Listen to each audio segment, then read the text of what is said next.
الحمد لله الحمد لله نحمده ونستعينه ونستغفره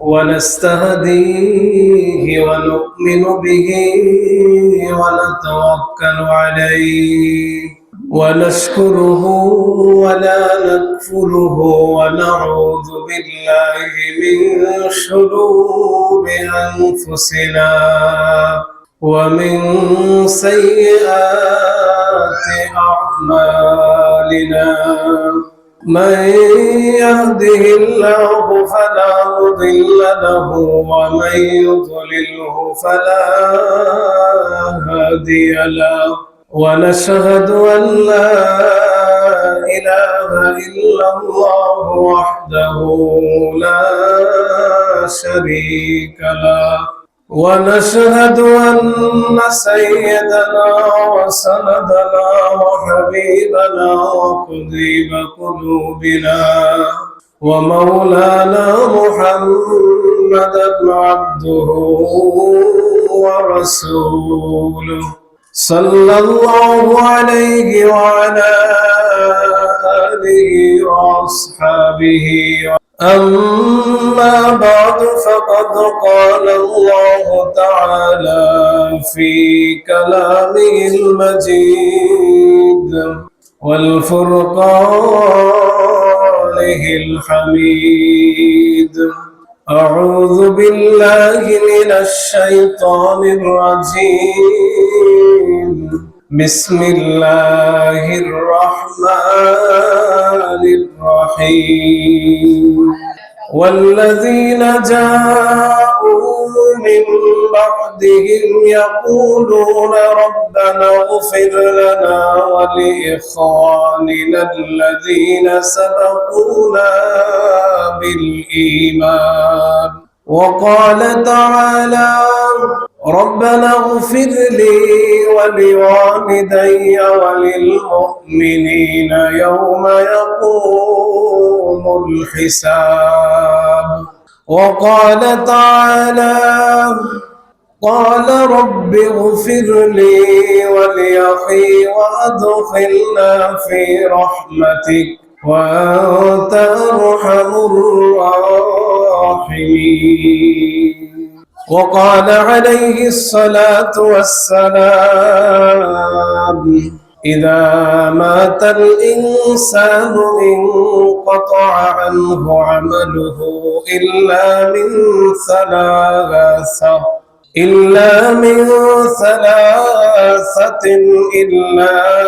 صدقة جارية أو علم ينتفع به أو ولد صالح يدعو له رواه المسلم إن الله وملائكته يصلون على النبي يا أيها الذين آمنوا صلوا عليه وسلموا تسليما اللهم صل على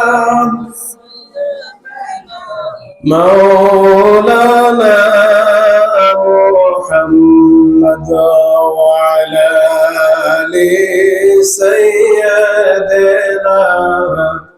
مولانا محمد اللهم صل على سيدنا مولانا محمد وعلى آل سيدنا مولانا محمد সকলে বলি আলহামদুলিল্লাহ। মুআজ্জিজ মুহতারাম সম্মানিত আল্লাহর অতি আদরের ও মহব্বতের বান্দারা, আমরা এখানে এসে উপস্থিত হয়েছি আল্লাহর মহান একজন আলেম আলহাজ হযরত মাওলানা শাহ সুফি নাসির উদ্দিন রহমতুল্লাহ আলাইহির 11তম বার্ষিক ইসালে সওয়াব মাহফিলে আল্লাহ পাক রব্বুল আলামিন আমাদের প্রত্যেককে আসার, বসার এবং আল্লাহর হাবিব মুহাম্মদুর রাসূলুল্লাহ সাল্লাল্লাহু আলাইহি ওয়াসাল্লামের শানে কয়েক মর্তবা দুরূদ শরীফ অন্তরের অন্তঃস্থল থেকে মদিনার দিকে খেয়াল করে স্বতঃস্ফূর্তভাবে হৃদয় উজাড় করে দিয়ে পড়ার সৌভাগ্য প্রদান করেছেন। সেই মহান প্রতিপালকের দরবারে শুকরিয়া জ্ঞাপনার্থে অন্তরের অন্তঃস্থল থেকে সকলে বলি আলহামদুলিল্লাহ। সম্মানিত হাজিরিন, বর্তমান আমরা এমন একটা সময় বসবাস করছি, এমন একটা সময়ের মধ্য দিয়ে আমরা যাচ্ছি, এমন একটা যুগের মধ্যে আমরা বসবাস করতেছি। আমরা না জেনেই, না বুঝেই কোরআন সুন্নাহ যে বিষয়গুলো আছে সেই বিষয়গুলোকে আমরা না জেনে, না বুঝে, বুঝার চেষ্টা না করে, জানার চেষ্টা না করে আমরা সেগুলো নিজেরাই রায় দিয়ে দেই। আরো সহজভাবে বলি, যদি আপনার শরীরের বাহ্যিক কোনো রোগ ব্যাধি হয়, আপনি কি ইঞ্জিনিয়ারের কাছে যাবেন নাকি ডাক্তারের কাছে যাবেন? বলেন। ডাক্তারের কাছে আমরা যাব।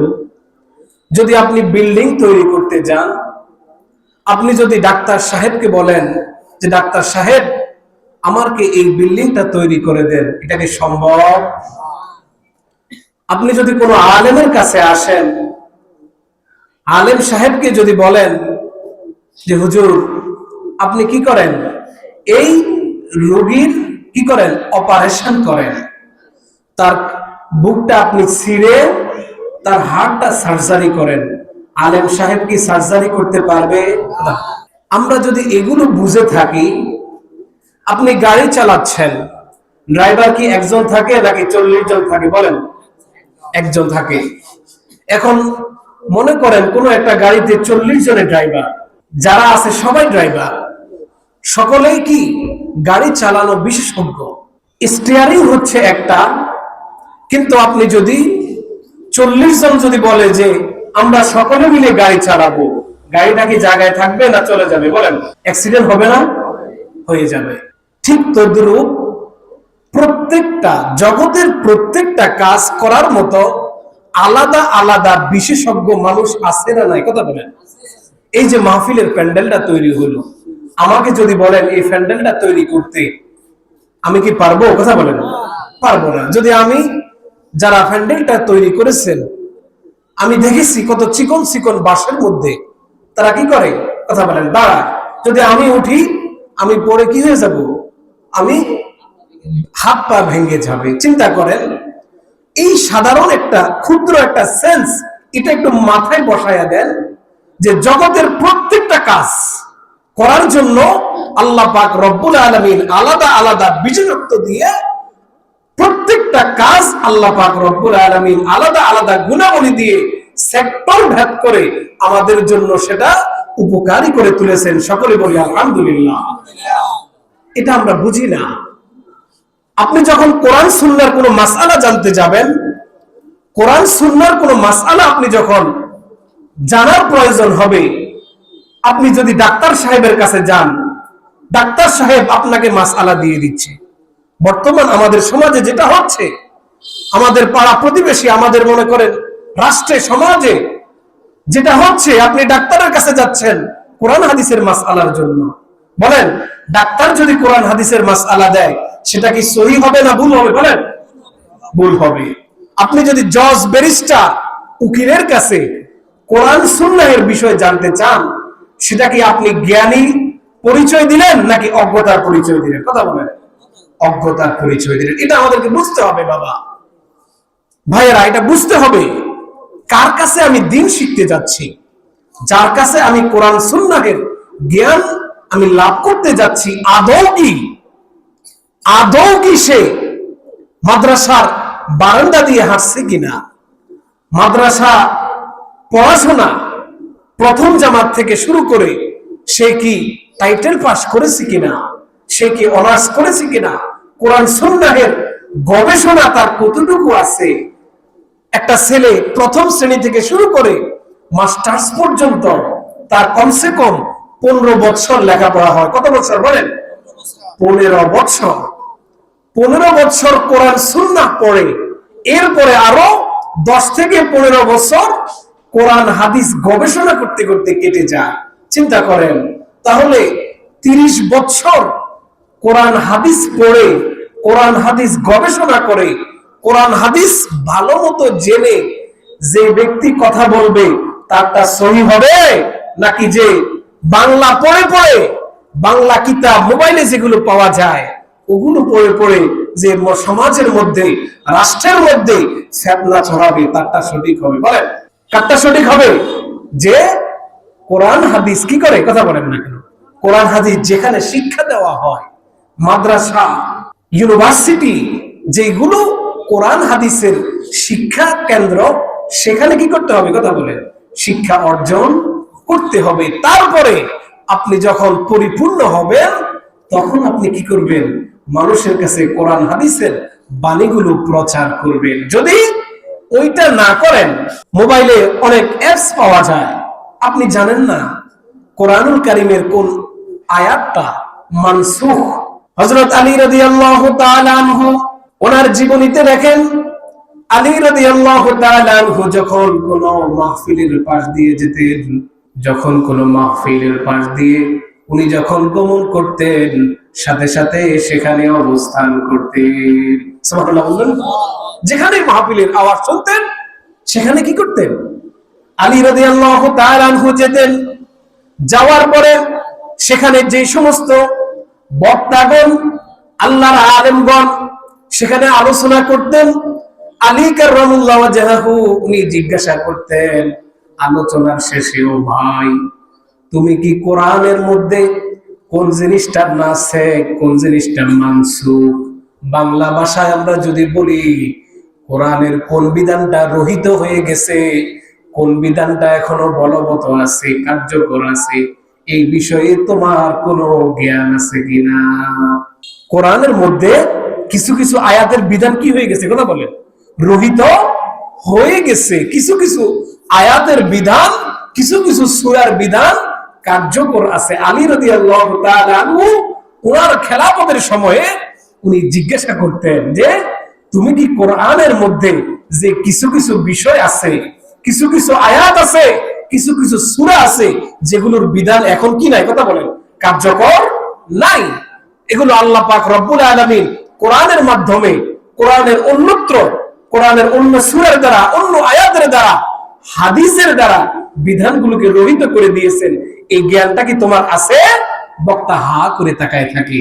আলী রাদিয়াল্লাহু তাআলা আনহু বলেন, দালালতা ওয়া আদলাল, তুমি নিজেও ধ্বংস, যাদেরকে তুমি দাওয়াত দিচ্ছ তারাও ধ্বংস। নাউজুবিল্লাহ বলবেন না? তাহলে দেখছেন এটা কি, এটা কি খেলা ফেলার জিনিস, কথা বলেন? কোরআন সুন্নাহ মনে রাখবেন। ডাক্তার যদি কোনো ভুল করে, ডাক্তার যদি কোনো ভুল করে, তাহলে ওই রোগীটা অনেক সময় মারা যায়, কিন্তু দেখা যায় আল্লাহ পাক রব্বুল আলামিন যদি হায়াত রাখে, ওই ভুলটা আবার শুধরানোর কি আছে, কথা বলেন, সুযোগ আছে না, কথা বলেন, আছে। ইঞ্জিনিয়ার সাহেব যদি ভুল করে কনস্ট্রাকশনের কাজে, ইঞ্জিনিয়ার সাহেব যদি ভুল করে, সেই ভুলটা সংশোধন করারও কি আছে, কথা বলেন, সুযোগ আছে। মনে রাখবেন, কোন আলেম যদি ভুল করে, আজকে যে আপনারা আসলেন, আমি যদি কোরআন এবং সুন্নাহের কোন ভুল তথ্য, মনে রাখবেন, আপনাদের সামনে উপস্থাপন করি, আমি যদি যাই না সেটা করি, আল্লাহ পাক রব্বুল আলামিন কিয়ামতের দিন আগুনের কেসি দ্বারা আমার জিহ্বাটা আপনাদের সকলের সামনে কেটে দিবেন। নাউজুবিল্লাহ। আগুনের জিহ্বা, আমার এই জিহ্বাটাকে আগুনের কেসি দ্বারা কাটবেন। এরপরে যদি কোনো আলেম ভুল করে, মনে রাখবেন, আপনারা যে আসছেন, এখান থেকে যে আপনারা যাবেন, এখানে তো সকলে আর কি হবেন না, কথা বলেন, সমবেত হবেন না। বা পরবর্তীতে আমি যদি কোনো ভুল তথ্য আপনাদেরকে দেই, দেখা গেছে যদি ওই ভুল তথ্যের উপরে আপনি যদি আমল করেন, ওই ভুল তথ্যকে আপনি যদি দৃঢ় বিশ্বাস করে, একই করে যদি আপনি মৃত্যুবরণ করেন, তাহলে আমি যে ভুল তথ্য ছড়াইলাম, আপনিও তো কি করলেন, কথা বলেন না কেন, একজন আলেমের দ্বারা 100 জন মানুষের ঈমান আমল ধ্বংস হয়ে যাচ্ছে। বলেন এবার সবচাইতে বেশি কে করতেছে ইসলামের? কি ডাক্তার সাহেব, ইঞ্জিনিয়ার সাহেব, নাকি আলেম সাহেব? কথা বলেন, বুঝেন নাই মনে হয়। ইসলামের সবচাইতে বেশি ক্ষতি করে কে? কথা বলেন। আলেম। আলেম বলতে, কথা বলেন না, বলতে আপনাদের শরম লাগে কেন? আলেম সাহেবেরা করে।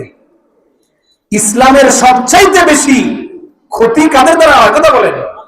ডাক্তারের দ্বারা একজন লোক মারা যাবে, ইঞ্জিনিয়ারদের দ্বারা যদি কোনো ভুল হয় সেখানে মানুষ মরার সম্ভাবনা খুব কম, কিন্তু আলেমের দ্বারা যদি কোনো ভুল হয় তাহলে ওই ভুলটা দ্বারা 100 জন নয় 1000 জন মানুষ ঈমান আমল সব ধ্বংস হয়ে যায়। নাউজুবিল্লাহ বলবেন না? চিন্তা করছেন আলেম সাহেবের দায়িত্ব কম না বেশি? কথা বলেন বেশি, কিন্তু আমরা এটাকে হেলা ফেলা মনে করি, আমরা এটাকে কোনো কিছুই মনে করি না। মনে হয়েছিল কিছু পারি আর না পারি, কোরআন শরীফ পড়তে পারি আর না পারি, বাংলা কিছু রিডিং পড়া আমরা মনে করি কি আমরা বক্তা হয়ে যাই। এত সোজা না বাবা। বলতেছিলাম ওইদিকে গেলে আলোচনা অনেক লম্বা হয়ে যাবে। কোরআনুল কারীমের আমি আপনাদের সম্মুখে কয়েকটি আয়াত তেলাওয়াত করেছি। আজকে আমার আলোচনার যে বিষয়বস্তু সেটা হচ্ছে ইসালে সওয়াব। সকলে বলি আলহামদুলিল্লাহ। আলহামদুলিল্লাহ কেন বললেন? আমরা যে অনেকে বলে থাকে যে ইসালে সওয়াব, এই শব্দটা তারা চিনে না। চিন্তা করছেন ইসালে সওয়াব শব্দটা কি? কথা বলেন না। তারা চিনে না, তারা জানে না, তারা মনে করে যে এটা কি? কথা বলেন না। এটার মধ্যে মনে কি আছে? শিরিক আছে, কোন বেদাত আছে। কেউ কি বলতে পারবে? কোন আলেম এই কথা বলতে পারবে? তাফসীরুল কোরআন মাহফিল এই টাইটেলটা দিয়ে আল্লাহর রাসূল এবং রাসূলের সাহাবী মাহফিল করেছেন, কেউ কখনো বলতে পারবে? পারবে না। কারণ রাসূলের জমানায়, সাহাবীদের জমানায়, আমাদের বর্তমান সময়ে আমরা যে তাফসীরুল কোরআন মাহফিল লিখি ওইটা ছিল। কথা বলে ওই টাইটেল তারা ব্যবহার করতো? কথা বলেন করতো না। তাহলে এখন আমরা যে করি কেউ তো সেটা প্রশ্ন করে না, করেনি? কথা বলেন না। আপনারা কি কেউ প্রশ্ন করছেন কোনোদিন? কোন আলেম সাহেব কি জিজ্ঞাসা করছেন যে হুজুর তাফসীরুল কোরআন মাহফিল এটা তো রাসূলুল্লাহ সাল্লাল্লাহু আলাইহি ওয়াসাল্লাম এই টাইটেল তো দেন নাই। সাহাবীদেরকে নিয়ে যখন আলোচনা করেছে, কোন সাহাবী এই তাফসীরুল কোরআন টাইটেল দিয়ে মাহফিল করছেন? একটা হাদিস অথবা একটা দলিল আমাদের কাছে পেশ করেন। কখনো কি আপনারা এটা জিজ্ঞাসা করছেন? কথা বলেন করছেন? করেন নাই। কারণ আপনারা জানেন এটা সাধারণ একটা বিষয়। তাফসীরুল কোরআন মাহফিল মানে আমরা সাধারণ অর্থে বুঝি যে কোরআনের তাফসীর যেখানে করা হয়, সুবহানাল্লাহ বলবেন না? যেখানে কোরআনুল কারীমের তাফসীর করা হয় সেটাকে কি বলা হয়? কথা বলেন তাফসীরুল কোরআন মাহফিল। তাহলে এটা আমাদের সাধারণ নলেজেই চলে আসে। এটা কোনো বেদাত নয়, হারাম নয়, শিরিক নয়। এটা কি? কথা বলেন জায়েজ। এটা কি? জায়েজ। এই নাম ব্যবহার করা কোনো অসুবিধা নাই। কিন্তু আপনাদের কিছু কিছু মানুষের আমাদের চুলকানি শুরু হয়ে যায় যখন ইসালে সওয়াব মাহফিলের কথা বলা হয়। কি কথা? কথা বলেন ইসালে সওয়াব মাহফিলের কথা যখনই আমরা শুনি তখন মনে করে কি আছে? কথা বলেন না কেন? ভেজাল আছে। মনে হয় যেন ইসালে সওয়াব মানে হইছে কি আল্লাহ ছাড়া অন্য কাউকে সিজদা করে একদম ঈমান আমল সব বরবাদ করে দেওয়া। এরকম কিছু নেই। কথা বলেন এরকম কিছু? এটা মূর্খ। কোরআন হাদিস বলেন, কোরআন বাদ দেন, হাদিস আরেক সাইডে রাখেন। এদের তো শব্দের জ্ঞান নাই, এদের তো শব্দের জ্ঞান নাই। এরা ইসাল কাকে বলে, সওয়াব কাকে বলে এটাই যারা জানে না, এরা কি মানুষের কাতারে পড়ে? মানুষের কাতারে পড়ে না। আমরা যে কথাবার্তা গুলো বলি, আমি যদি আপনাকে বলি আপনি একটা লাইন লেখেন বা একটা বাক্য বলেন, যে কোনো একটা বাক্য, আপনি পরিপূর্ণ ওই বাক্যটা বাংলায় বলতে পারবেন? কথা বলেন। আমি যদি আপনাকে প্রশ্ন করি যে এই প্রশ্নের উত্তর আপনি দেন, বাংলাতেই দেন, আপনি যদি সেটা বাংলাতে বলেন আমি হরফ করে বলতে পারবো, আপনি সেখানে পরিপূর্ণ বাংলা ভাষায় আপনি ওই বাক্যটা বলতে পারবেন? কথা বলেন পারবেন না। কেন বলতে পারবেন না?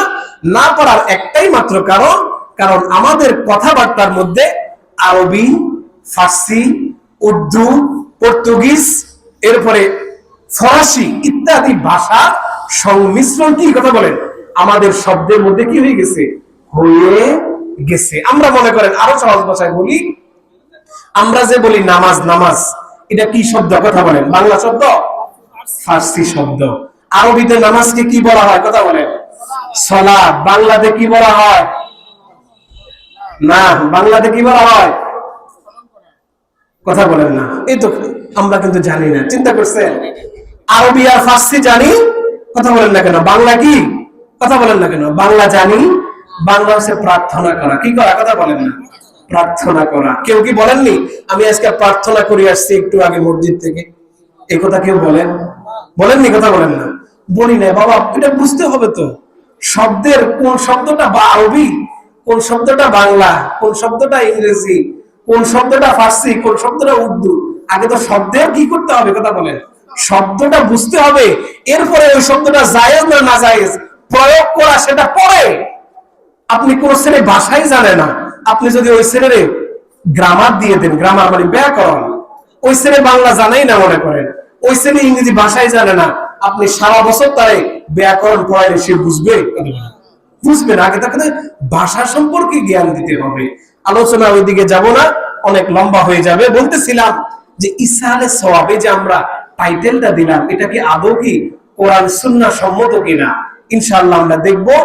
ইসালে সওয়াব এটা হচ্ছে আরবি একটা পরিভাষা। এটা কি পরিভাষা, কথা বলেন? আরবি একটা পরিভাষিক শব্দ। ইসাল অর্থ হচ্ছে পৌঁছে দেওয়া। সকলে বলি আলহামদুলিল্লাহ। ইসাল অর্থ কি, কথা বলেন? ইসাল অর্থ পৌঁছে দেওয়া। মনে রাখবেন, এগুলো মনে রাখতে হবে। সওয়াব তো বুঝেন, বুঝেন না? যেগুলো ভালো কাজ, যেগুলো কি কাজ, ভালো কাজ, নেক কাজ, ওইগুলোর সওয়াব কি করা, ট্রান্সফার করা। ট্রান্সফার তো বুঝেন, এক জায়গা থেকে অন্য জায়গায় পাঠিয়ে দেওয়া, একখান থেকে অন্য জায়গায় দিয়ে দেওয়াকে কি বলা হয়, কথা বলেন? ইসালে সওয়াব বলা হয়। আচ্ছা, এখন আমরা দেখব এই যে আমরা টাইটেলটা দিলাম ইসালে সওয়াব, আসলে সওয়াব পৌঁছানোর, এক জায়গা থেকে আরেক জায়গায় পৌঁছানোর রাস্তা আল্লাহ কি রাখছে কিনা। যদি রাখে তাহলে আমরা কি করব, কথা বলেন না কেন? আমরা দৃঢ়ভাবে বিশ্বাস করব যে সওয়াব কি করা যায়, কথা বলেন? পৌঁছানো যায়। ইসালে সওয়াব মাহফিল করা, কথা বলেন না, যায় ইনশাআল্লাহ। কোরআনুল কারীমের আল্লাহ পাক রব্বুল আলামিন সূরা হাসরের 10 নম্বর আয়াতে কত সুন্দরভাবে তামাম উম্মতে মুহাম্মদীকে আল্লাহ পাক রব্বুল আলামিন সুন্দরভাবে বর্ণনা করছেন। والذين جاءوا من بعدهم يقولون ربنا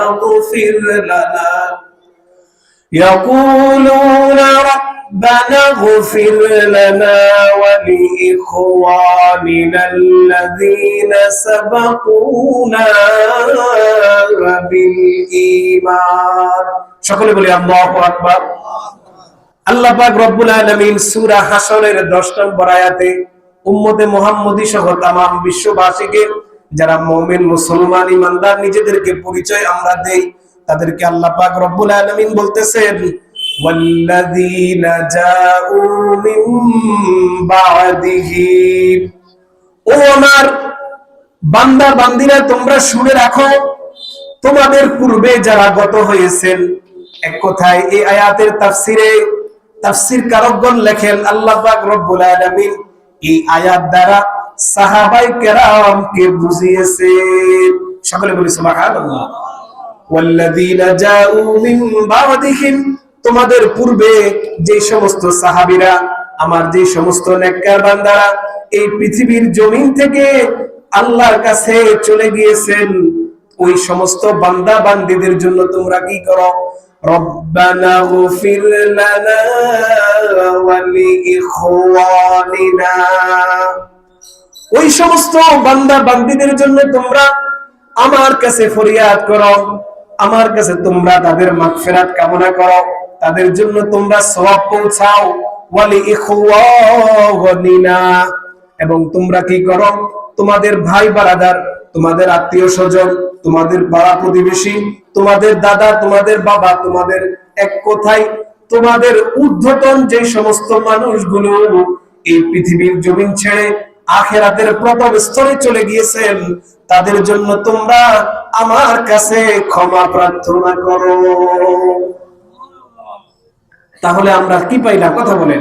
আল্লাহ একটা নির্দেশ পাইলাম যে আল্লাহ বলছেন যে তোমরা সাহাবীদের জন্য এবং তোমাদের যারা নেককার মানুষ চলে গিয়েছেন এবং তোমাদের পূর্বপুরুষ যারা কবরের দেশে চলে গেছেন তাদের জন্য তোমরা আমার কাছে কি করো? কথা বলেন, মাগফিরাত কামনা করো। তা ওই বান্দাদের জন্য তোমরা সওয়াব পৌঁছাও। এরপরে আল্লাহ পাক রব্বুল আলামিন বলেন, ওয়ালাকিন্নাল্লাযীনা সাবাকুনা বিল ঈমান। আমরা কি কেউ হিন্দুদের জন্য দোয়া করি? কথা বলেন। আমরা কি কেউ বৌদ্ধদের জন্য দোয়া করি? কথা বলেন। আমরা কি কেউ ইহুদিদের জন্য যারা দুনিয়া থেকে চলে যায় তাদের জন্য দোয়া করি? কথা বলেন, করি না। আল্লাহ পাক রব্বুল আলামিন এই আয়াতের মাধ্যমে চমৎকার একটি শিক্ষা আমাদেরকে দিয়েছেন যে তোমাদের ভাই, তোমাদের পূর্বপুরুষ এবং যারা দুনিয়া থেকে গত হয়ে গিয়েছেন, চলে গিয়েছেন, তোমরা তাদের জন্য কি করো? আমার কাছে দোয়া করো, তাদের জন্য আমার কাছে ক্ষমা প্রার্থনা করো। সকলে বলি আলহামদুলিল্লাহ। এবার আসেন, এই যে আল্লাহ বললেন দোয়া করতে, তাদের জন্য ক্ষমা প্রার্থনা করতে, তাদের জন্য সওয়াব পৌঁছাইতে, এই সওয়াব পৌঁছানোটাই কি? কথা বলেন, ইসালে সওয়াব। এই যে সওয়াব ট্রান্সফার করলাম, সূরা হাশরের 10 নম্বর আয়াত দ্বারা আমরা পরিপূর্ণ বিশ্বাস রাখতে পারি যে ইসালে সওয়াবের প্রোগ্রাম করা জায়েজ না নাজায়েজ? কথা বলেন। জায়েজ। শুধু জায়েজ নয়, এটা ফরজ। এটা কি? কথা বলেন, ফরজ। ফরজের মতো গুরুত্বপূর্ণ নির্দেশ কার? কথা বলেন, আল্লাহর নির্দেশ। এবার আপনি যদি মনে করেন যে না, আল্লাহর নির্দেশ হলে কি হয়েছে, আমি সওয়াব পৌঁছাতে দেবো না, কবরের নিচে যারা গেছে এরা তো সব শেষ, মরে পুষে ছাই হয়ে গেছে, এদের কি কোনো আর কিছু আছে নাকি? যদি এই কথা বলেন তাহলে আপনি কাফের হয়ে যাবেন, সেটা আপনার হিসাব। কিন্তু আমরা যারা মুমিন মুসলমান, কোরআনকে তো বিশ্বাস করি নাকি? আল্লাহকে তো বিশ্বাস করি নাকি? যদি আল্লাহকে বিশ্বাস করে থাকেন, রাসূলকে বিশ্বাস করে থাকেন, কোরআনুল কারীমকেও যদি বিশ্বাস করে থাকেন, আল্লাহর এই নির্দেশটাকে কি আমরা বিশ্বাস করব না? কথা বলেন, করব ইনশাআল্লাহ। আল্লাহ পাক রব্বুল আলামিন বলতেছেন যে তোমরা তোমাদের ভাই যারা চলে গেছেন, ওই যে এই আয়াতে ভাই সম্বোধন করার একটাই মাত্র কারণ হচ্ছে আল মুসলিমু, কথা বলেন, আখুল মুসলিম, এক মুসলমান অপর মুসলমানের কি? কথা বলেন না, ভাই। ভাই, দ্বীনি ভাই। এই কারণে আল্লাহ পাক রব্বুল আলামিন ওয়াল ইখওয়ানিনা এই শব্দ এনেছেন, এনে সমস্ত মুমিন মুসলমানদেরকে আল্লাহ পাক রব্বুল আলামিন এই আয়াতের ভিতরে অন্তর্ভুক্ত করে দিয়েছেন। সকলে বলি সুবহানাল্লাহ। এরপরে আমরা দেখব কোরআনুল কারীমের সূরা ইব্রাহিম। কোন সূরা? কথা বলেন, সূরা ইব্রাহিমের 41 নম্বর আয়াতে আল্লাহ পাক রব্বুল আলামিন কত সুন্দরভাবে আবারও ওই যে পূর্বের কথা আবারও পুনরাবৃত্তি হচ্ছে। রব্বানা গফিরলি ওয়া লিওয়ালিদাইয়া ওয়া লিল মুমিনিন وللمؤمنين يوم يقوم الحساب। সকলে বলি আল্লাহু আকবার। আল্লাহ পাক রব্বুল আলামিন বলতেছেন, ও আমার বান্দা বান্দিরা, তোমরা শুনে রাখো, তোমরা আমার কাছে ফরিয়াদ করো, রব্বানা গফিরলি, তোমরা আমার কাছে ফরিয়াদ করো, হে পরওয়ারদিগার, ওয়া লিওয়ালিদাইয়া, আপনি আমাদের পিতা মাতাকে মাফ করে দেন। সুবহানাল্লাহ। আপনি আমাদের পিতা মাতাকে মাফ করে দেন। ওয়ালিল মুমিনিনা ইয়াউমা ইয়াকুমুল হিসাব। এর পরবর্তী আপনি সমস্ত মুমিন বান্দা বান্দি যারা আপনাকে আল্লাহ বলে স্বীকার করে, যারা রাসূলুল্লাহকে রাসূলুল্লাহ বলে স্বীকার করে, যারা নবীজির উপর পূর্ণাঙ্গ ঈমান আনে, নবীজির প্রতি কষ্ট দিলে তাদের দিলটা ব্যথিত হয়, নবীজির ভালোবাসা মুহাব্বতে যাদের অন্তরটা প্রকম্পিত হয়, আল্লাহ পাক রব্বুল আলামিনের ভয় ও মুহাব্বত যাদের অন্তরের মাঝে আছে, ওই সমস্ত মুমিন বান্দা বান্দীদের জন্য তোমরা আমার কাছে ক্ষমা প্রার্থনা করো। সকলে বলি সুবহানাল্লাহ। ওয়ালিল মুমিনিনা ইয়াউমা ইয়াকুমুল হিসাব। তোমরা আমাকে বলে প্রার্থনা করো, পরওয়ারদিগার, আপনি আমার পিতামাতা সহ সমস্ত মুমিন বান্দা বান্দীদেরকে কিয়ামত নামক একটা যে দিন আছে, একটা দিবস আছে। ওই দিবসে সমস্ত মুমিন বান্দা বান্দীদেরকে আপনি মাফ করে দেন। সুবহানাল্লাহ। তাহলে এই আয়াতে আল্লাহ পাক রব্বুল আলামিন শিখিয়ে দিচ্ছেন যে মুমিনরা তাদের শিক্ষাটা হচ্ছে এমন যে কোন মুমিন ব্যক্তি অপর মুমিন ব্যক্তির জন্য কি করবে? কথা বলেন, দোয়া করবে, ইশারা সওয়াব করবে, তাদের জন্য আল্লাহর কাছে ক্ষমা প্রার্থনা করবে, তাদের জন্য নেকি ট্রান্সফার করবে। আলহামদুলিল্লাহ বলেন। কিন্তু আমরা তো মনে করি কি নেকি ট্রান্সফারও কি মনে হয় যেন অনেক বড় গুনাহ। দেখছেন অবস্থা। কবরে যখন কোন ব্যক্তি চলে যায়, আচ্ছা বলেন ওই ব্যক্তির কি ভালো কাজ করার আর কোন সুযোগ আছে? এই কথা বলেন। কোন নেক আমল করতে পারে, গুনাহের কাজ করতে পারে, গুনাহের চিন্তা আসে, আসার সুযোগ আছে? এই কথা বলেন। কিচ্ছু নাই। আমাদের সমস্ত কিছু ভালো করার সুযোগ নাই, খারাপ করারও কি নাই, সমস্ত সুযোগ বন্ধ হয়ে যায়। কিন্তু আল্লাহ পাক রব্বুল আলামিন নেক আমল কি করার, রিসিভ করার, গ্রহণ করার একটা সুযোগ আমাদের জন্য রেখেছেন। সকলে বলি আলহামদুলিল্লাহ। চিন্তা করছেন, অনেকে বলে থাকেন যে ছেলে খারাপ কাজ করতেছে, মেয়ে খারাপ কাজ করতেছে, বাবা মা দুনিয়া থেকে চলে গেছে, তাদের আমলনামায় আল্লাহ গুনাহ লিখে দিবেন। সকলে বলেন নাউজুবিল্লাহ। মনে রাখবেন, গুনাহ কি হয় না, কথা বলেন, ট্রান্সফারের সুযোগ আছে, এই কথা বলেন। আল্লাহ পাক রব্বুল আলামিন কত মেহেরবান। গুনাহ ট্রান্সফারের কোন সুযোগ আল্লাহ রাখেন? কথা বলেন। গুনাহ ট্রান্সফারের সুযোগ রাখেন নাই, কিন্তু নেক ট্রান্সফারের সুযোগ রাখছেন। তাহলে আমরা এটা খুশি না বেজার? কথা বলেন। খুশি হওয়ার দরকার আছে না? আছে। চিন্তা করছেন, কিন্তু এক শ্রেণীর মানুষ আছে এই যে নেকি ট্রান্সফার করবে, এতেও তারা বেজার, এতেও কি তারা বেজার, তারা অখুশি। তারা মনে করে কি মা গেলে তো কি খেলা শেষ, আর দরকার নাই। মনে হয় যেন কয়েক মিলিয়ন কি আছে নেকির তারা মালিক হয়ে গেছে, কয়েক হাজার উহুদ পাহাড়ের সমান নেকি তারা নিয়ে কবরের ভিতরে চলে গেছে, আর তাদের নেকির দরকার। এমন বুঝায়, এমন ভাবে তারা কি করে, আচরণ করে যে মনে হয় যেন আল্লাহর সাথে চুক্তি হয়ে গেছে। তারা কি, তারা বেহেশতের সার্টিফিকেট দুনিয়া থেকে পেয়ে গেছে।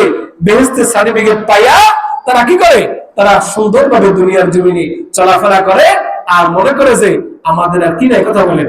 নেকির পুরোপুরি যারা গেছে এদের নেকির দরকার নাই, হেরার নেকি এরা কামাই ফেলছে।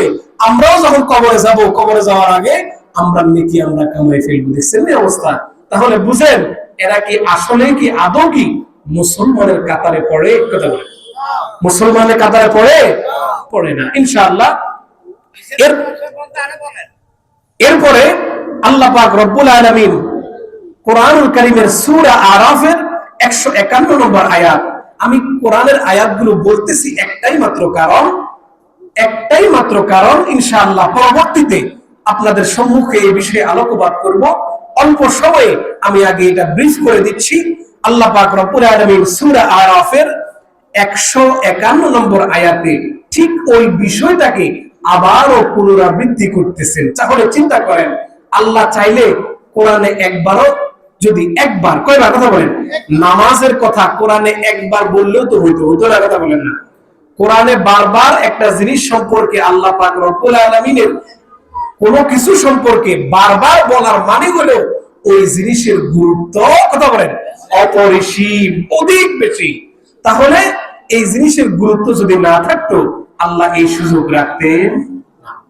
আল্লাহ পাক রব্বুল আলামিন কত সুন্দরভাবে বলতেছেন, ক্বালা রাব্বি গফির লি ওয়া লি আখি ওয়া আদখিলনা ফি রাহমাতিক ওয়া আনতা আরহামুর রাহিমিন। ও আমার বান্দা বান্দিরা, তোমরা শুনে রাখো, আল্লাহ বলতেছেন ক্বালা, তোমরা বলো, রব্বি গফিরলি ওয়া লি আখি, হে আমার বান্দা বান্দিরা তোমরা বলো, পরওয়ারদিগার আপনি আমার ভাইদেরকে maaf করে দেন, তামাম মুমিন মুসলমান বোনদেরকে আপনি maaf করে দেন। সকলে বলি আলহামদুলিল্লাহ। এরপরে আল্লাহ পাক রব্বুল আলামিন বলতেছেন, ওয়া আদখিলনা ফি রাহমাতিক, ওয়া আনতা আরহামুর রাহিমিন। এবার আল্লাহ কত সুন্দর শিক্ষা দিচ্ছেন, ওয়া আদখিলনা, পরওয়ারদিগার আল্লাহ বলতেছেন তোমরা আমার কাছে চাও, আমার কাছে চাও। ওয়া আদখিলনা ফি রাহমাতিক, হে পরওয়ারদিগার আপনি তামাম মুমিন মুসলমান নরনারী সকলকে আপনার রহমতের ভিতরে আবদ্ধ করে রাখুন। সুবহানাল্লাহ বলেন। কত সুন্দর দোয়া আল্লাহ শিক্ষা দিচ্ছেন। আর আমরা কি করি, কথা বলেন না কেন?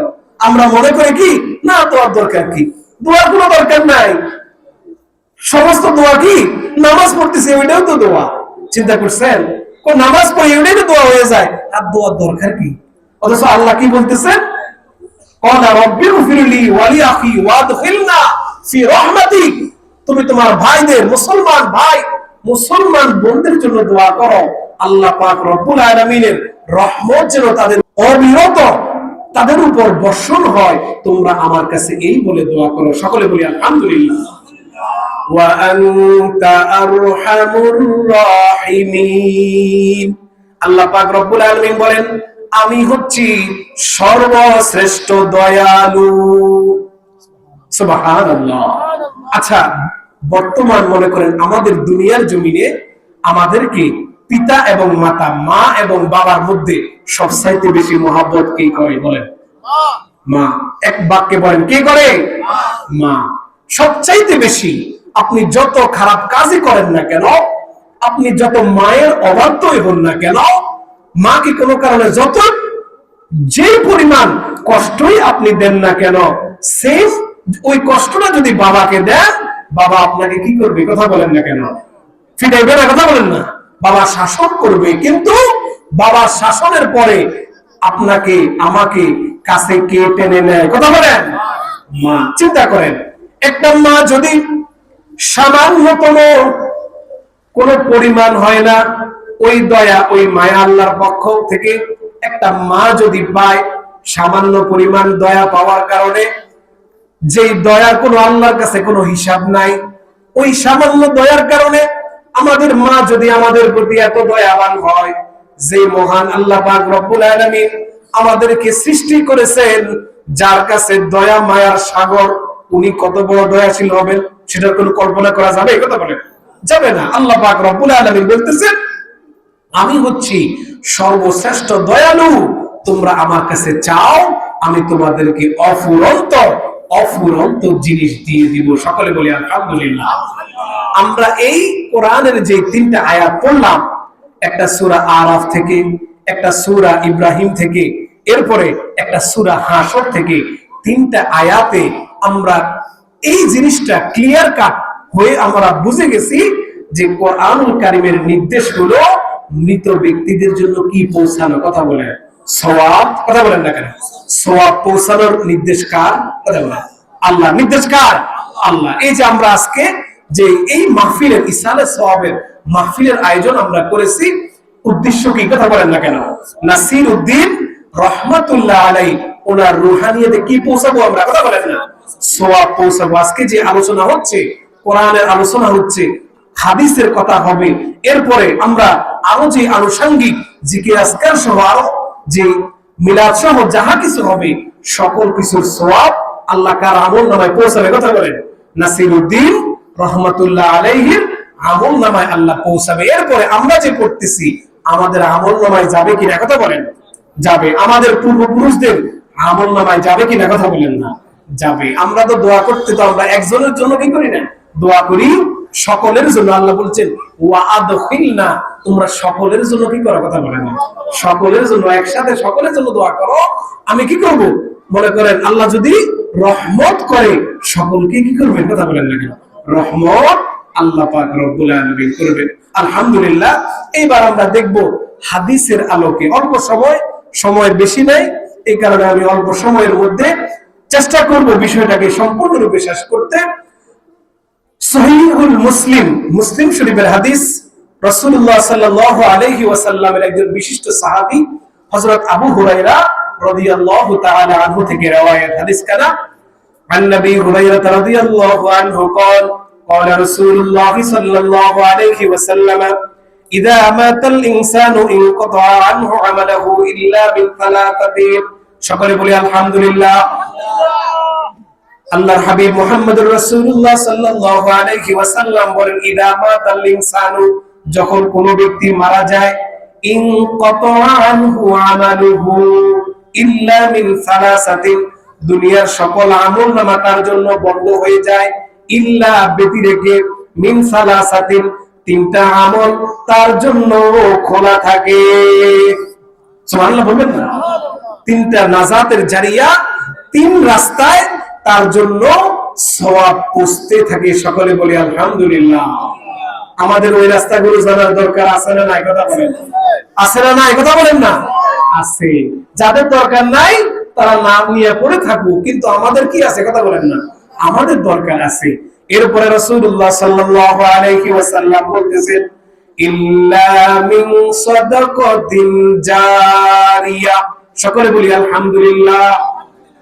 মনে করেন আপনার এলাকার কোন মানুষ বিপদে পড়ে আছে, কোন মানুষ মুসিবতে পড়ে আছে, কোন মানুষ ঋণগ্রস্ত হয়ে আছে, আপনি তাকে সহযোগিতা করলেন। রাস্তার মধ্যে কোন একটা গর্ত আছে, আপনি ওই গর্তটা নিজ অর্থায়নে ওই গর্তটাকে পুরো করে দিলেন। কোন কালভার্ট, কোন ব্রিজ ভেঙে গেছে, আপনি সেখানে আপনার একটা অর্থ সেখানে দিলেন, সহযোগিতা করলেন। কোন মসজিদ মাদ্রাসা নির্মাণ হচ্ছে, আপনি সেখানে আপনার কিছু অর্থ সেখানে দিলেন। এক কথায় উন্নয়নমূলক কাজে, মানুষের ভালো কাজে আপনি আপনার অর্থটা ডোনেট করলেন, দিলেন। ওই জিনিসটা আপনি দিলেন, যেই টাকাটা দিলেন, ওই টাকাটা দিয়ে ব্যক্তি যাহা করুক না কেন, সেটা মসজিদ হোক, মাদ্রাসা হোক, জনকল্যাণমূলক কাজ হোক, যতদিন ওই কাজটা জীবিত থাকবে ততদিন আপনার আমার আমলনামার মধ্যে সওয়াব পৌঁছতে থাকবে। চিন্তা করছেন? এটা হচ্ছে কি? সদকায়ে জারিয়া। সদকায়ে জারিয়া, এটার নাম হচ্ছে সদকায়ে জারিয়া। এখন আমাদের সদকায়ে জারিয়া করার দরকার আছে না নাই? কথা বলি, আছে ইনশাআল্লাহ। এরপরে রাসূলুল্লাহ সাল্লাল্লাহু আলাইহি ওয়াসাল্লাম 2 নাম্বার যে বিষয়টুকু বলেছেন সেটা হলো আও ইলমিন ইউনতাফাউ বিহি। 2 নাম্বার হচ্ছে উপকারী জ্ঞান, ইলমে নাফি, যেটাকে বলা হয়। রাসূলুল্লাহ সাল্লাল্লাহু আলাইহি ওয়াসাল্লাম বলেন, কোরআন সুন্নাহের জ্ঞান। কিসের জ্ঞান? কথা বলেন। কোরআন সুন্নাহের জ্ঞান কোন ব্যক্তি যদি নিজে ভালো করে অর্জন করলো, নিজে শিখলো, ওই জ্ঞানটা সে সকল মানুষের মাঝে ছড়িয়ে দিল। নিজে শিখলো, সকলের মাঝে ছড়িয়ে দিল। 100 জন, একটা উদাহরণ দিচ্ছি, 100 জনের মধ্যে যদি ছড়িয়ে দেয়, ওই 100 জন আরো 100 জনের কাছে ছড়িয়ে দিবে। এভাবে কোন ব্যক্তি যদি দ্বীনে ইসলামের জ্ঞান সঠিকভাবে অর্জন করে, ওই জ্ঞানটা যদি সে বিতরণ করে, তার আমলনামায়ও কিয়ামত পর্যন্ত সওয়াব পৌঁছতে থাকবে। 2টা পদ্ধতি। কয়টা গেল? কথা বলেন, 2টা। এরপরে রাসূলুল্লাহ সাল্লাল্লাহু আলাইহি ওয়াসাল্লাম বলেন, আমাদের কি আজকে যে মাহফিলটা করতেছি, এখানে কি থাকবে? আমাদের ওই বিষয়টুকু থাকবে। 3 নাম্বার হচ্ছে আওয়ালাদিন সালিহিন ইয়াদউ লাহু। এবার আল্লাহ পাক রব্বুল আলামিনের প্যারা হাবিব মুহাম্মদুর রাসূলুল্লাহ সাল্লাল্লাহু আলাইহি ওয়াসাল্লাম বলতেছেন, 3 নাম্বার যেই মাধ্যমে তোমাদের কাছে নেকি পৌঁছবে, ওই মাধ্যমটা হলো নেককার সন্তান। সুবহানাল্লাহ বলবেন। নেক আওলাদ, নেক সন্তান। নেক কি? প্রতিবেশী। তারা যদি কোনো কোরআন শরীফ পড়ে বা তারা যদি কোনো নেকির কাজ করে, সেটা তোমাদের আমলনামায় বক্সায়া দেয়, পাঠায়া দেয়, আমি আল্লাহ পাক রব্বুল আলামিন ওই রাস্তাটুকু তোমাদের জন্য খোলা রেখেছি। সুবহানাল্লাহ। চিন্তা করছেন? 3 নম্বরে বলতেছেন আওয়ালাদিন সালিহিন ইয়াদউ লাহু, নেক সন্তান। কোন ব্যক্তি যদি নেক সন্তান রেখে যায়, সেটা হোক মেয়ে কিংবা ছেলে, অথবা তার যদি নেক আওলাদ রেখে যায়, নেক আওলাদ তো বুঝেন, ছেলের ঘরে নাতি নাতকুর অথবা মেয়ের দিকের নাতি নাতনি, এক কথায় নেককার যদি কোন ব্যক্তি কোন আওলাদ রেখে যায়, তারা যদি কি করে? তারা যদি কোনো ভালো কাজ করে, নেকের কাজ করে, ওই সওয়াবটা যদি পূর্বপুরুষের নামে যদি সেটা কি করে ট্রান্সফার করতে চায়, আল্লাহ বলেন, রাসূল সাক্ষ্য দিচ্ছে, মুসলিম শরীফের হাদিস, আল্লাহ বলেন আমি সেই সুযোগটুকু তোমাদের জন্য রেখেছি। সকলে বলি আলহামদুলিল্লাহ। তাহলে আমরা বুঝলাম যে এই হাদিসের মাধ্যমে তিনটি মাধ্যমে মৃত ব্যক্তির কাছে কি পৌঁছে, কথা বলেন, নেক আমল পৌঁছে। কয়টি মাধ্যমে, কথা বলেন, তিনটি মাধ্যমে। একটা হলো সদকায়ে জারিয়া, আল্লাহর রাস্তায় সদকা করে দেওয়া, এর বিনিময়ে কোনো কিছু চাওয়া যাবে, কথা বলেন, কোনো বিনিময় চাওয়া যাবে না। কোনো বিনিময় কোনো মানুষের কাছে, আপনি যদি কোনো মানুষকে সহযোগিতা করেন, হযরত লোকমান আলাইহিস সালাতু ওয়াস সালামের যে উপদেশগুলো আছে, হযরত লোকমান আলাইহিস সালাতু ওয়াস সালামের জীবনীতে পাওয়া যায়। উনি বলেন যে তোমরা যদি কোনো মানুষের উপকার করে থাকো, ওই উপকারটাকে সাথে সাথে ভুলে যাবে। আলহামদুলিল্লাহ বলেন, উপকার, উপকার। হযরত লোকমান আলাইহিস সালাতু ওয়াস সালামের জীবনীতে পাওয়া যায় ওনার যে বিশেষ যে উপদেশগুলো, ওই উপদেশগুলোর একটি হচ্ছে যখন তুমি কোনো মানুষের উপকার করবে সাথে সাথে সেটাকে ভুলে যাবে। এবার উনি আবার বলতেছেন যে কেন এই কথা বললাম, একটাই মাত্র কারণ, সেটা হলো যখনই তুমি তার উপকারটা ভুলে যাবে, যাকে তুমি উপকার করছো ওই উপকারটাকে যখন ভুলে যাবে, তখন আরো বেশি করে মানুষের উপকার করা তোমার জন্য আরো সহজ হয়ে যাবে। সকলে বলি আলহামদুলিল্লাহ। তাহলে আল্লাহ পাক রব্বুল আলামিন যে বললেন যে তোমরা কি করো, সদকা করো কোনো কি ছাড়া, কথা বলেন, বিনিময় ছাড়া, কারো কাছ থেকে কোনো কিছু পাওয়ার আশা ছাড়া। কিন্তু আমরা সদকা করি, দান করি কেন, কিভাবে, কথা বলেন, আমরা দান করি আর চিন্তা করি এই আজকে তোরে দান করছি, কিয়ামত পর্যন্ত, মৃত্যুর আগ পর্যন্ত তুই আমার দিকে চোখ তুলে তাকাইতে পারবি না, কথা বলেন না কেন? আমাদের এটা স্বভাব আছে না, কথা বলেন, আমাদের এই স্বভাবটা আছে। আমরা যদি কাউকে কোনো কিছু দিয়ে থাকি বা কারো কোনো উপকার করে থাকি, যখনই আমরা বিপদে পড়ে যাই, তখন ওই ব্যক্তি যদি আমাদের দিকে কি না চায়, ফিরে না চায়, তখন আমরা সাথে সাথে খোটা দেই, দেই কি দেই না, কথা বলেন, দিয়ে থাকি, এ বেটা তোর কাছে তো কিছুদিন আগে না তোর উপকার করলাম, আজকে তুই আমাকে ভুলে গেলি, তোর এই উপকার করছি। তাহলে মনে রাখবেন রাসূলুল্লাহ সাল্লাল্লাহু আলাইহি ওয়াসাল্লাম বলেন তুমি দান করবে, সদকা করবে, বিনিময় চাইতে পারবে, বিনিময় চাইতে পারবে না, এক নাম্বার। দুই নাম্বার হলো উপকারী ইলম, যেটা কোরআন সুন্নাহের শিক্ষা, কোরআন হাদিসের ইলম সকলের মাঝে ছড়িয়ে দিতে হবে। যিনি ছড়িয়ে দিলেন উনি যদি মৃত্যুবরণ করেন, মৃত্যুবরণ করার পরে ওই যে সদকায়ে জারিয়ার যে আমলটা আল্লাহ পাক রব্বুল আলামিন সওয়াবের যে লাইনটা, ওই লাইনটা ওনার জন্য খোলা রাখবেন। তিন নাম্বার হচ্ছে ওই ব্যক্তি, যে ব্যক্তি কি এমন সন্তান রেখে যায়, এমন আওলাদ রেখে যায়, যে আওলাদ গুলো মৃত্যুর পরে তার জন্য কি করে, পূর্বপুরুষদের জন্য আল্লাহর কাছে দোয়া করে। ইনশাআল্লাহ আমরা এই ধরনের এই যে তিনটা মাধ্যমের কথা বললাম, এই তিনটা মাধ্যমের প্রত্যেকটা মাধ্যম আমরা আমাদের জন্য জারি রাখতে চাই কি চাই না, কথা বলেন, চাই। ইনশাআল্লাহ আশা রাখবেন, চেষ্টা করবেন, সম্ভব, এটা চেষ্টা করলে সম্ভব। আপনি যে আজকে আলোচনা থেকে যে মেসেজটুকু নিলেন, এটা আপনি মানুষের কাছে ছড়িয়ে দিবেন। ছড়িয়ে দিলে এই যে আপনি কোরআন সুন্নাহের কথাটা জানলেন, এই যে আপনি একজনের কাছে ছড়াইলেন, সেও যদি আরেকজনের কাছে ছড়ায়, এভাবে ছড়ানোর মাধ্যমে আপনি যে ছড়ানোর কারণে যে নেকিটা পাইলেন, এই অবস্থায় যদি আপনার মৃত্যু হয়, আল্লাহ পাক রব্বুল আলামিন ওই যে সদকায়ে জারিয়া এবং উপকারী ইলম বিতরণ, এই যে সওয়াবের যে মাধ্যমটা, ওই মাধ্যমটা আপনার আমাদের সকলের জন্য আল্লাহ জারি রাখার সুযোগ দিয়ে দিয়েছেন। সকলে বলি আলহামদুলিল্লাহ।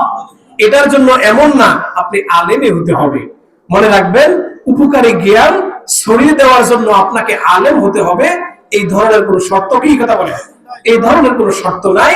আপনি যেই পেশায় নিয়োজিত হন না কেন, যদি ওই কোরআন সুন্নাহের সঠিক জ্ঞানটা আপনি শুনলেন, জানলেন, আরেকজনের নিকট পৌঁছে দিলেন, ইনশাআল্লাহ আশা রাখতে পারেন আল্লাহ পাক রব্বুল আলামিন যদি আপনি মৃত্যুবরণ করেন, সদকায়ে জারিয়ার মতো যে লাইন, উপকারী জ্ঞানের যে পদ্ধতিটা আল্লাহ পাক সওয়াব পৌঁছানোর রেখেছেন, সেটা আপনার আমার জন্য কি হবে, কথা বলেন, আল্লাহ মুকাররার করে দিবেন। এরপরে রাসূলুল্লাহ সাল্লাল্লাহু আলাইহি ওয়াসাল্লামের, এবার আমরা দেখব আমরা রাসূলুল্লাহ সাল্লাল্লাহু আলাইহি ওয়াসাল্লাম থেকে সরাসরি এই ব্যাপারে কোনো নির্দেশ আছে কিনা।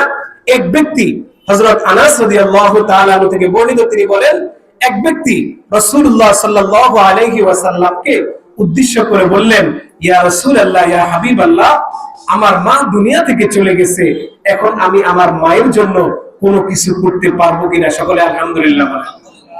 আমি আমার মায়ের জন্য কোনো কিছু করতে পারবো কিনা? ইয়া রাসূলুল্লাহ, ইয়া হাবিবাল্লাহ, ইসলামের মধ্যে এমন কোন সুযোগ আছে কিনা? আল্লাহর হাবিব মুহাম্মদুর রাসূলুল্লাহ সাল্লাল্লাহু আলাইহি ওয়াসাল্লাম কত সুন্দরভাবে উত্তর দিচ্ছেন, ইন্না উম্মাহু তুওয়াফিয়াত আয়ানফাউহা ইন তাসাদদাকতু আনহা। সকলে বলি আলহামদুলিল্লাহ। আল্লাহ পাক রব্বুল আলামিনের প্রিয় হাবিব মুহাম্মদুর রাসূলুল্লাহ সাল্লাল্লাহু আলাইহি ওয়াসাল্লাম উত্তর দিচ্ছেন, ও আমার সাহাবী, শুনে রাখো, তুমি যদি কোনো সদকা করে তোমার মায়ের নামে ওই সদকাটা করো, আল্লাহ পাক রব্বুল আলামিন ওই সদকার বিনিময়ে যে নেকিটা হবে, ওই নেকিটা তোমার মায়ের আমলনামায় আল্লাহ ট্রান্সফার করে দিবে। তাহলে আমরা বুঝলাম নেক কাজ করে কি করা যাবে? কথা বলেন, সওয়াব ট্রান্সফার করা যাবে। এটা কি কোরআনের মাধ্যমে প্রমাণ পেলাম, হাদিসের মাধ্যমেও সহিহুল বুখারীর মধ্যে হাদিসটুকু এসেছে। এরপরে এর পূর্বে যে হাদিসটুকু বর্ণনা করেছি সেটা সহিহুল মুসলিমে এসেছে। তাহলে বুখারী এবং মুসলিম দুইটাতে আমরা পাইলাম কি রাসূলুল্লাহ সাল্লাল্লাহু আলাইহি ওয়াসাল্লাম এই যে সওয়াব পাঠানোর যে পদ্ধতি সেটা কি রাখছেন? কথা বলেন, সেটা আল্লাহর পক্ষ থেকে এসেছে। আমরাও কি করতে পারবো? এইভাবে আমাদের পূর্বপুরুষদের জন্য সওয়াব বকশিশ করতে পারবো, ট্রান্সফার করতে পারবো। কি করতে পারবো? সওয়াব স্থানান্তর করতে পারবো। এতে কোনো কি নাই? কথা বলেন না কেন? কোনো সন্দেহ নাই। এইবার আসেন, কিছু কিছু দুষ্ট মানুষ আছে, এরা বলে যে নির্ধারিত দিন ঠিক করা যাবে কিনা। বলে না, কথা বলেন না কেন? আপনারা কি শোনেন না? কথা বলেন না। আপনারা কি শোনেন না যে দিনটাই নির্ধারণ করা লাগবে? কোথায় পাইছো? দিনটাই কি অমুক দিনে লাগবে, শনিবারে লাগবে, বৃহস্পতিবারে লাগবে, শুক্রবারে লাগবে, এই ধরনের দিন নির্ধারণ কোথায় পাইছো? সেটার উত্তর রাসূলুল্লাহ সাল্লাল্লাহু আলাইহি ওয়াসাল্লাম হাদিসের মাধ্যমে দিয়ে দিয়েছেন। সকলে বলি আলহামদুলিল্লাহ। ইনশাআল্লাহ আমরা দেখব রাসূলুল্লাহ সাল্লাল্লাহু আলাইহি ওয়াসাল্লামের একজন বিশিষ্ট সাহাবী আল্লাহ রাসূল সাল্লাল্লাহু আলাইহি ওয়াসাল্লামকে উদ্দেশ্য করে বলতেছেন, ইয়া রাসূলুল্লাহ, ইয়া হাবিবাল্লাহ, আন আবি ওয়াইল قال كان عبد الله يذكر الناس في كل خميس فقال له رجل يا ابا عبد الرحمن। রাসূলুল্লাহ সাল্লাল্লাহু আলাইহি ওয়াসাল্লামের বিশিষ্ট একজন সাহাবী হযরত আব্দুল্লাহ ইবনে মাসউদ রাদিয়াল্লাহু তাআলা আনহুকে প্রখ্যাত তাবী হযরত ওয়াইল রাদিয়াল্লাহু রাহমাতুল্লাহ আলাইহি বলতেছেন, ও রাসূলের সাহাবী আব্দুল্লাহ ইবনে মাসউদ, আপনি আমাদেরকে জানান, আপনি আমাদেরকে বলেন, কি বলেন? কোরআন সুন্নাহের নসিহত আপনি আমাদেরকে করেন। আলহামদুলিল্লাহ বলবেন না? আপনি আমাদেরকে কোরআন সুন্নাহের নসিহত করেন। কি করেন? নসিহত করেন। এবার আব্দুল্লাহ ইবনে মাসউদ কত সুন্দরভাবে উত্তর দিচ্ছেন, লাউ রাদিতু আন্নাকা যাক্কারতানা কুল্লা ইয়াউমিন। ওই সাহাবী বলতেছেন, ও আব্দুল্লাহ ইবনে মাসউদ, সপ্তাহের প্রতিদিন প্রতিটা সময় আপনি আমাদেরকে কোরআন সুন্নাহের বাণীগুলো শোনান। সকলে বলি আলহামদুলিল্লাহ।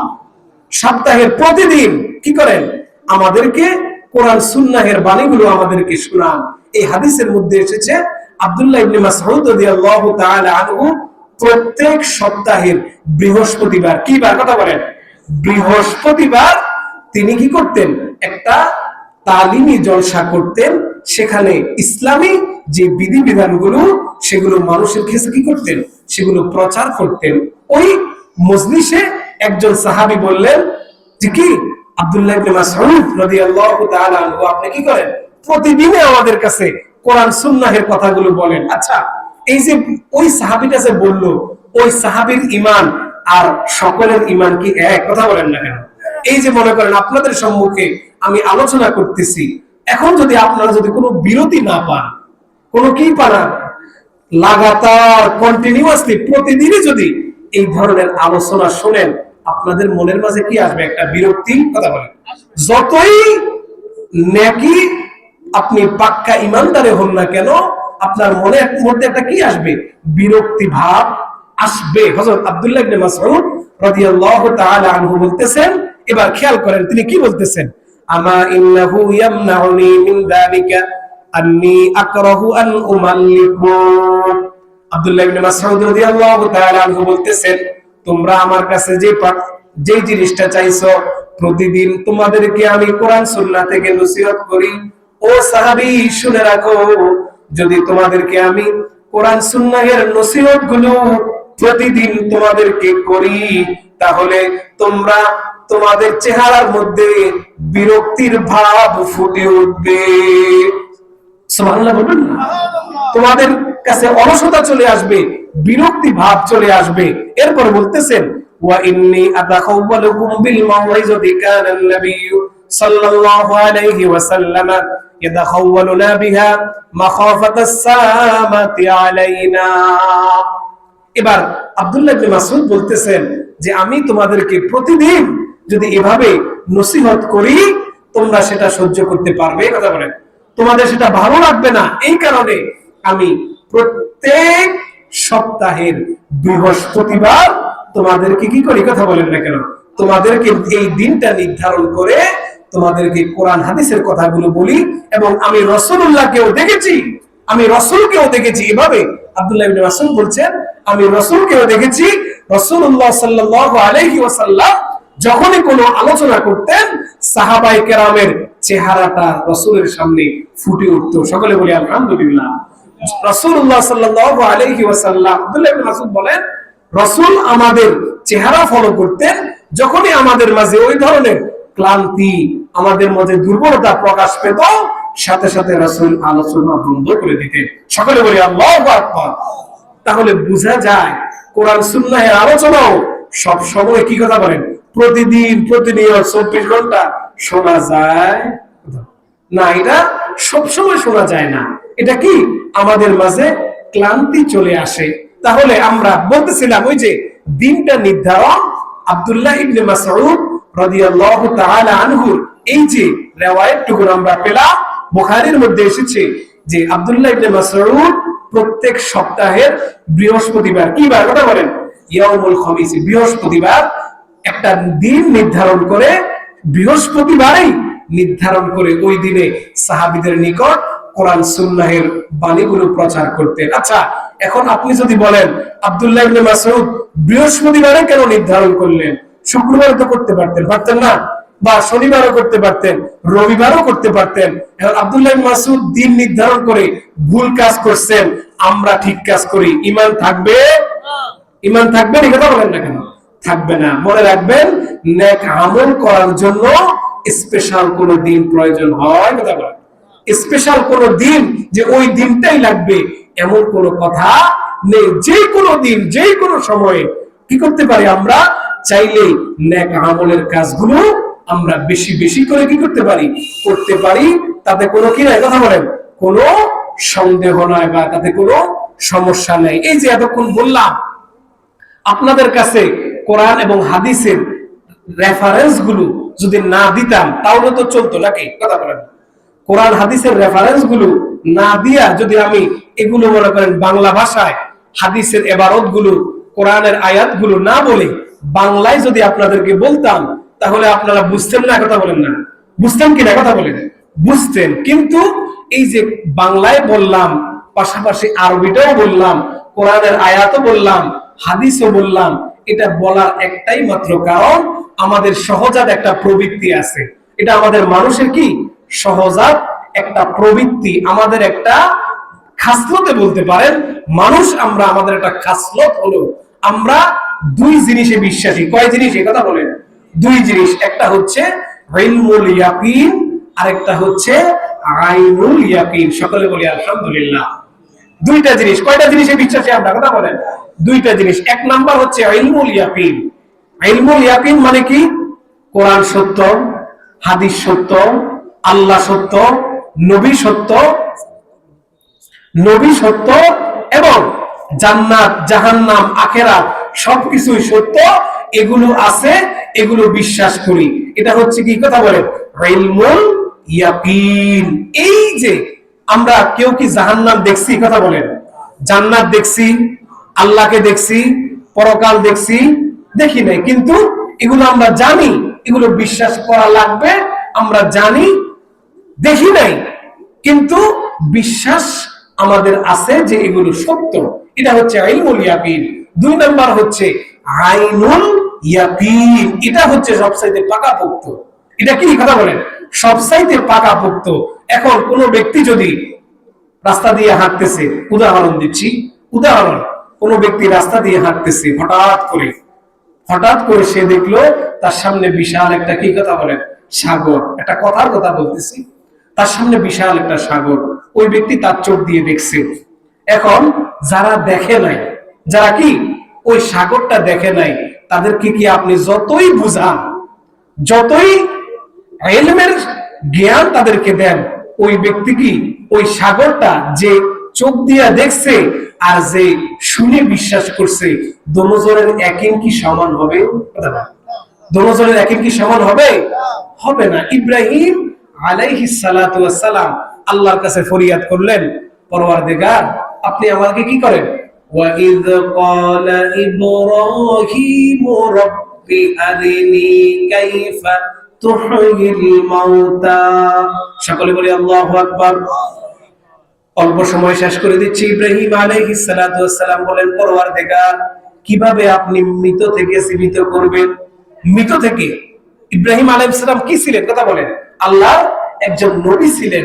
উনি বললেন, পরওয়ারদিগার কিভাবে আপনি মৃত থেকে জীবিত করবেন, এটা যদি আমাকে একটু দেখাইতেন, আমার কি হইতো? কথা বলেন, আমার বিশ্বাসটা আরো বেড়ে যেত। ক্বালা আওয়ালাম তুমিন। পাল্টা আল্লাহ পাক রব্বুল আলামিন প্রশ্ন করে, ইব্রাহিম তুমি কি এই জিনিসটা বিশ্বাস করো না? তুমি কি এই জিনিসটা দেখতে চাও সচরাচর, সরাসরি?